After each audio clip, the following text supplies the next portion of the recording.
या वाकडे परिवाराचं सोन्यासारखं लेकरू आज यांच्या नालायकपणामुळं, यांच्या गुंडगिरीपणामुळं त्याला जीव मुखावा लागला आहे. आणि एक बांधव बेशुद्ध अवस्थेत आत्ताही आज 5-7 दिवस झाले लातूरला तो ॲडमिट आहे. मला एक कळत नाही आहे, स्थानिकचे कोण पूर्वी याच्या अगोदर कोण होते, याच्यामध्ये कोण PSI खोकड का काय, खोकड होती का काय, कोलं होतं का काय होतं कोणाला माहिती. याला कळत नाही का आपण प्रशासनामध्ये एका लेकराचा बळी गेला आहे, कुठल्या तरी आईबापाचं काळीच केलं आहे.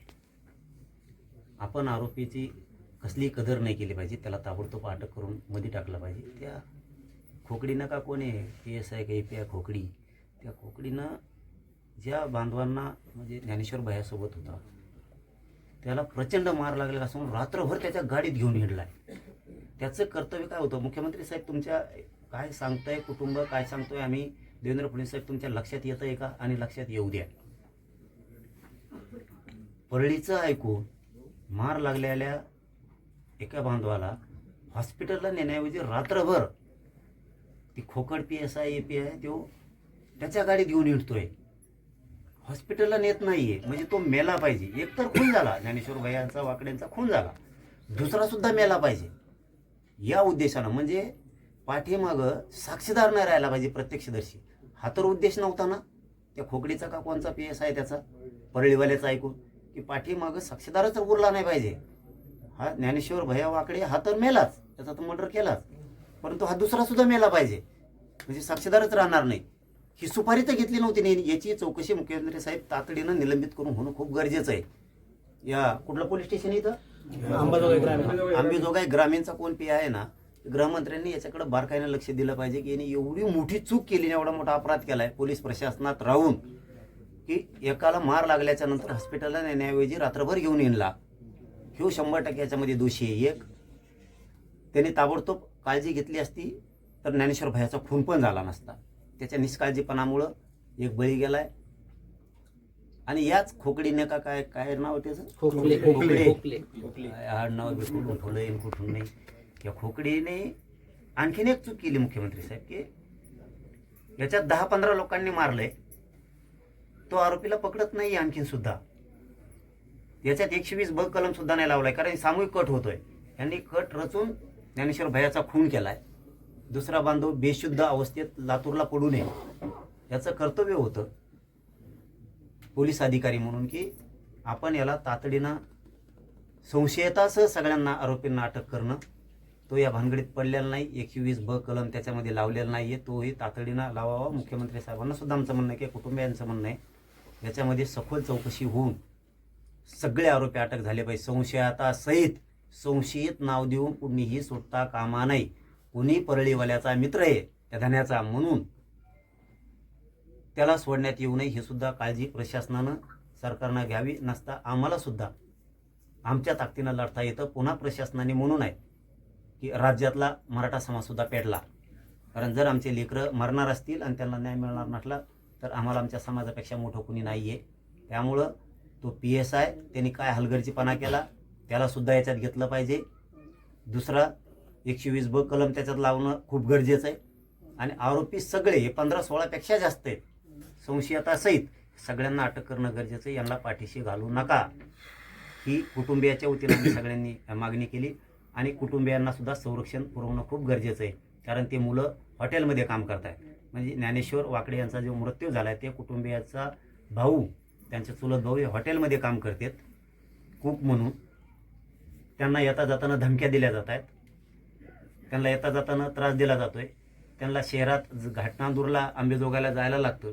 हे गरीब लोक आहेत, यांना जाणून बुजून हे गुंड त्रास देत आहेत. यांच्यावरती मोक्या अंतर्गत कारवाई करून पुढच्या काळात जर यांना त्रास दिला तर त्या सगळ्यांना मोक्यात सरकारनं आणि मुख्यमंत्र्यांना टाकावं आणि या कुटुंबाला तातडीनं संरक्षण देऊन या केसचा छडा लागेपर्यंत अधिकाऱ्यांना पूर्ण फ्रीडम दिला पाहिजे मुख्यमंत्र्यांनी. कारण त्यांच्यावरती कुठला दबाव येऊ नये. आणि तपास अधिकाऱ्यांवरती दबाव जर आला तर तपास अधिकाऱ्यांना आमचं जाहीर आव्हान आहे, त्यांनी आम्हाला सांगावं दबाव कोण आणतो, त्याच्या सहित आम्ही जेलमध्ये घातल्याशिवाय सोडत नाहीयेत कोणाला. ही केस फास्ट ट्रॅक कोर्टामध्ये पण चालवावी ही सुद्धा या कुटुंबाची मागणी आहे. सरकारी वकील सुद्धा सरकारच्या वतीनं या कुटुंबियांना देण्यात यावा. अशा आणि याच्याही पलीकडचं कुटुंबियांना सांगतो की तुम्ही तुमच्या ज्या शंका आहेत, समस्या आहेत, त्या बीडच्या SP साहेबांना सांगा. बीडचे SP साहेब कोणाचीही कदर करणार नाहीत. आणि गृहमंत्र्यांचा सुद्धा त्याच्यात उल्लेख करा. तुमच्या ज्या मागण्या आहेत त्या मागण्याचा तुम्ही अर्ज SP साहेबांना करा. त्या पद्धतीनं तुमचा सगळा तपास आणि तुमच्या मागण्याची सगळी अंमलबजावणी करण्याची जबाबदारी आम्ही पण घेऊ आणि आम्ही तुमच्या सोबत आहेत. कसलीही कुटुंबाने काळजी करू नका. या संदर्भात आपण काही मुख्यमंत्र्यांशी काही बोलणार नाही? हो, कारण हे जरा मॅटर मला किचकट दिसतंय. जर पोलीस PSI खोकडी का काय तो जर तपास व्यवस्थित करत नसला, परळीवाल्याचा ऐकून दबाव आणणार असला तर मुख्यमंत्र्यांना आम्हालाही त्यांच्या कानावरती टाकावं लागणार आहे. कारण माझं पहिल्यापासूनचा स्वभाव इथं नोकऱ्या मिळत नाहीत, कोणाची नोकरी घालायची नाही. पण नोकरी मिळाल्यामुळे जर माझं असेल तर मला जिरवता येतो आणि मी आत्तापर्यंत खूप जिरवलेले. त्यामुळे पुढच्या काळात तरी त्याचं ऐकून हे कोण खोकडी फाकडी हे कोण येते PSI PI यांनी नीट राहावा. कारण तुमची जबाबदारी गोरगरिबांना न्याय देणं, गोरगरिबावर दहशत निर्माण करणं हे तुमचं काम नाही आहे आणि तुम्ही ते काम करू नका. पण हे सगळं मुख्यमंत्र्यांच्या कानावरती उद्या संध्याकाळपर्यंत 100% टाकलं जाणार आहे.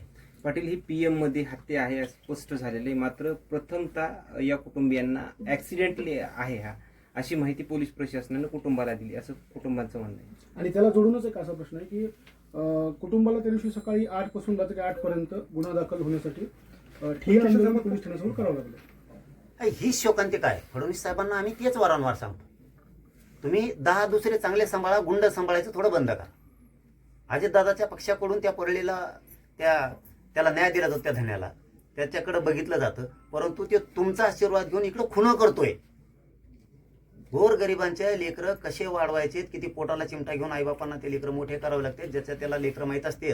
फडणवीस साहेब, तुम्ही याची जाणीव ठेवा. अजितदादाच्या पक्षाने सुद्धा जाणीव ठेवली पाहिजे की ह्यो तिकडं पदाचा दुरुपयोग इकडं खुणं करण्यात करतो. बाकीचे मंत्री विकास करण्यासाठी मंत्रिपदं घेत आहेत आणि हे मंत्रिपदं खुणं जिरवण्यासाठी, गुंडगिरी जिरवण्यासाठी घेत आहेत. जर पोलीस प्रशासन या परळीवाल्याचं ऐकून जर तो खून असून अपघात दाखवत असले आणि PM रिपोर्ट जर सांगत असला की खून आहे आणि पोलीस प्रशासन म्हणजे ती खोकडी काय आहे तेव्हा जर म्हणत असलं अपघात आहे, तर ही राज्याची फडणवीस साहेब ही तुमची शर्मेनं मान खाली घालण्याचं हे पोलीस प्रशासन चालवते. तुमचं नाव बदनाम होईल असं PSI जर परळीवाल्याचं ऐकून काम करत असला, तुम्ही जरा अजितदादाच्या पक्षानं आणि फडणवीस साहेबांनी जरा बळ द्यायचं थोडं कमी करा. लोक मरतील गोरगरिबांचे लोक, आणि लोक सहन करतील तर करतील. एका दिवशी खूप मोठा उद्रेक होईल, हे फडणवीस साहेबांनी समजून घ्यावं. आणि पुढच्या काळात या कुटुंबाला, या वाकडे कुटुंबियाला 100% यांच्या जीवाला धोका आहे. मुख्यमंत्री साहेबांनी तातडीने या कुटुंबाला संरक्षण देणं गरजेचं आहे. आणि त्या PIला सुद्धा जरा तपासात घ्या. आणि मी पण स्वतः मागणी करणार आहे ती. आणि मी एखाद्याच्या मागं लागलो की त्याची काडी लावतो. 100% मी एकदा मागं लागलो की मी सोडत नाही.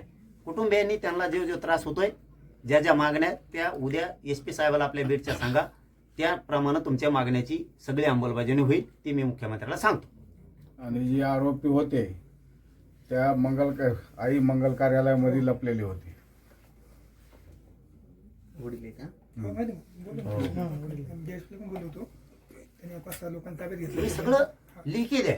तुम्हाला पुन्हा एकदा काय द्यायचं ना, तुम्ही लिखी द्या, त्याच्यावरती मी बघतो.